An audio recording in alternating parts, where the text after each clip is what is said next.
सर्व सुधागडवासियांना या ठिकाणी मी सूचित करतो की मागच्या आठवड्यामध्ये परळी या ठिकाणी स्वतः माझ्या घरी हे भिक्षू म्हणून या ठिकाणी आले होते आणि घरामध्ये महिला पाहून त्यांनी पहिले पाण्याची मागणी केली. महिलांनी माझ्या स्वतः बायकोने त्यांना पाणी दिलं. पाणी दिल्यानंतर थोड्या वेळाने सांगितलं ताई आम्हाला चहा दे. आणि चहा घेण्यासाठी माझी मिसेस बोलली तुम्ही पॅसेजवरती बसत आहे ना, आम्हाला घरात बसून चहा प्यायचंय. घरामध्ये आले, घरामध्ये यांना चहा करून दिला. त्याच्यानंतर यांनी त्यांचे रूप दाखवायला चालू केलं.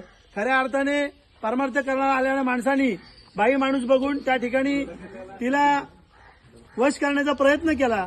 म्हणजे हातामध्ये रुद्राक्ष काढणे, शंकराची पिंड काढणे असे प्रकार केल्यानंतर साधारणतः सुधागड तालुका भावनिक तालुका आहे आणि महिला म्हटल्यानंतर महिला ही परमार्थिक असते, भावनिक असते आणि त्या भावनेच्या आहारी जाऊन तिने यांना 20 रुपये दान दिला. परंतु त्या दानामध्ये हे असंतुष्ट झाले.